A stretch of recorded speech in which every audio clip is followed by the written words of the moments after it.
दोस्तों, आज की कहानी है बहू तुम पूरे दिन कहाँ रहती हो। दोस्तों, कहानी शुरू करने से पहले अगर आपने हमारे चैनल को सब्सक्राइब नहीं किया है तो सब्सक्राइब कर लीजिए ताकि आपके पास पहुँचे हर नया वीडियो। ये बहू कहाँ चली गई सुबह सुबह, मुझे तो नहाना भी है, बड़ा रही थी अम्मा जी। लल्ला, ये बहू कहाँ रह गई, गीजर चालू कर देती, मुझे नहाना था। बेटे को आवाज लगाई, गीजर का बटन बाथरूम में ही है अम्मा। हर्षा योगा क्लास गई है, चलिए मैं दिखा देता हूँ। बेटे ने साथ आने के लिए कहा। ये क्या बात हुई, कल से देख रही हूँ घर में टिकती ही नहीं तेरी लुगाई।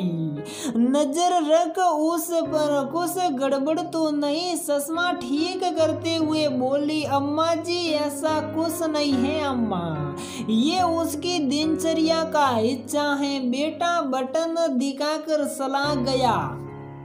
हर्षा और हितेश बड़े बेटा बहू हैं अम्मा जी के। वैसे तो अपने छोटे बेटे और बहू के साथ दूसरे शहर रहती हैं अम्मा जी, पर अक्सर आती रहती हैं हर्षा के पास भी। छोटी बहू और बेटा दोनों नौकरी करते हैं, इसलिए पूरा साल तो काम होता है। बच्चे की परीक्षा के समय छुट्टी ले लेती हैं।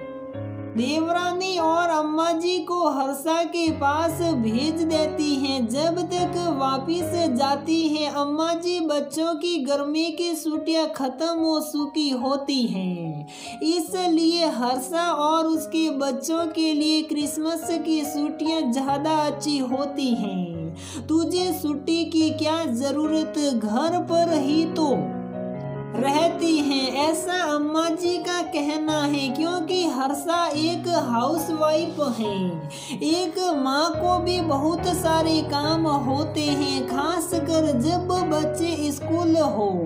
स्कूल, घर, तरह तरह की हॉबी क्लासेज और स्कूल प्रोजेक्ट्स, इन कामों से तो रविवार को भी छुट्टी नहीं मिलती। पर जब अम्मा जी आती हैं पूरी कोशिश करती हैं हर्षा की उन्हें टाइम और आराम दे। इस दौरान अपनी सहेलियों की मदद ले लेती हैं कभी कभी, ताकि अम्मा जी को अकेला महसूस न हो। पर अम्मा जी 4 दिन ही प्यार से रह सकती हैं, 5वें दिन से तो तुलना शुरू हो ही जाती है। कितना भी कर ले हर्षा, पर देवरानी जैसी तनख्वाह नहीं लाती, इसलिए कम ही आंकी जाती हैं। कुछ भी कर ले, अच्छे से अच्छा खिला पिला दे या पानी भी बिस्तर पर दे। अम्मा जी की एक ही शिकायत थी कि बहू घर पर रहती हैं।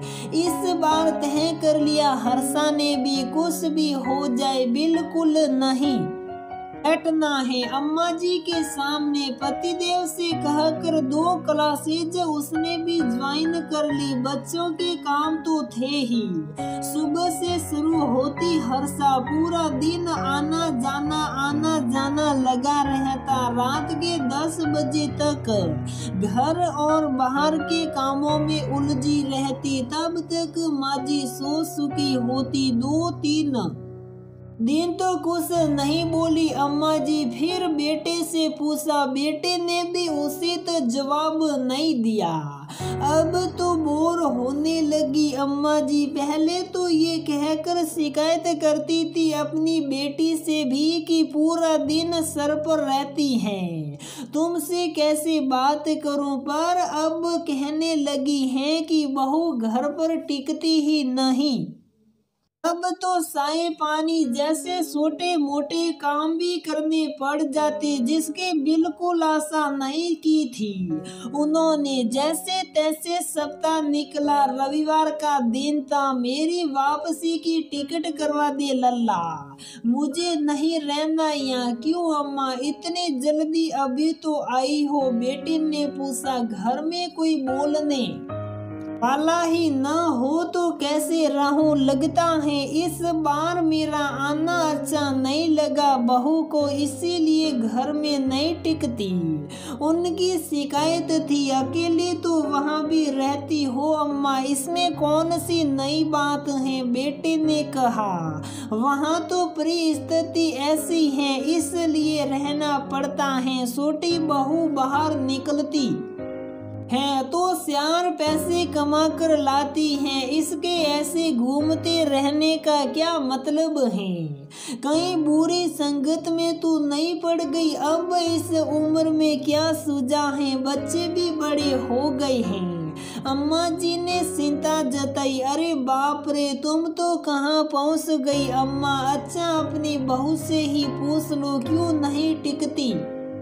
घर में हंसते हुए बोला बेटा। हाँ अम्मा जी, मैं पूरा दिन घर पर नहीं रहती और पैसे भी नहीं कमाती, बच्चों को स्कूल ले जाती और लाती हूँ, इस तरह बस की फीस बचाती हूँ, क्लासेज भी खुद ले जाती हूँ ताकि ऑटो के पैसे बच जाए, बच्चों को खुद पढ़ाती हूँ। आपको पता नहीं है आजकल ट्यूशन की क्या फीस होती है, हर जगह साथ जाकर अपने बच्चों का ध्यान भी रखती हूँ। मैं कमाती नहीं हूँ पर सारे काम खुद करके एक तरह से आपके बेटे की मदद ही कर रही हूँ। खाली टाइम मुझे भी मिलता है पर आपकी आदत पता ही है, मुझे बैठे देखा नहीं कि तानेबाजी और तुलना शुरू हो जाती है आपकी, इसीलिए जाकर सो जाती हूँ ताकि ताने ना सुनने पड़े। बहू ने जवाब दिया, हाँ तो मैं कौन सी रोज रोज आती हूँ, अब इतना भी नहीं सहा जाता तुझसे। तो अच्छी ही है छोटी बहू, पूरा साल रखती है मुझे अमानत की तरह रख कर गई है वो मुझे तेरे पास, 4 दिन संभाल भी नहीं सकती। मुंह बिगाड़ अम्मा जी ने अमानत थी तो लॉकर में रखती, या क्यों छोड़ा, गुस्सा आ रहा था उसे, बस हो गया हर्षा, वो मेरी माँ है। पतिदेव बीच में बोले, मुझे याद है वो माँ है पर शायद वे भूल गई हैं कि वे हमारी भी माँ है, वे अमानत ही बने रहना चाहती हैं। मैं सोचती हूँ पूरा साल वहाँ अकेले अकेले बोर हो जाती होगी, थोड़ा टाइम दूँ, उनकी पसंद के काम करूँ और उनको घर जैसा माहौल दूँ।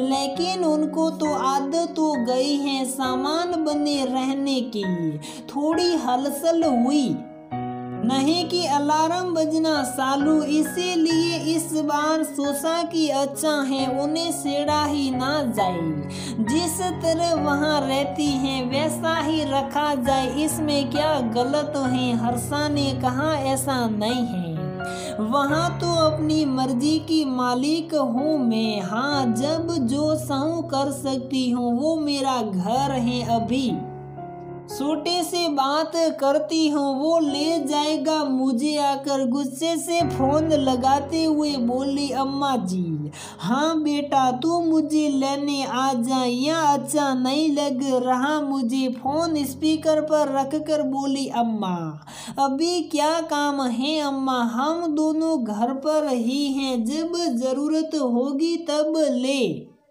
जाएंगे। वैसे भी अभी मेरे ससुराल वाले आए हुए हैं तो घर में जगह नहीं है, थोड़े दिन वहीं रुक जाओ।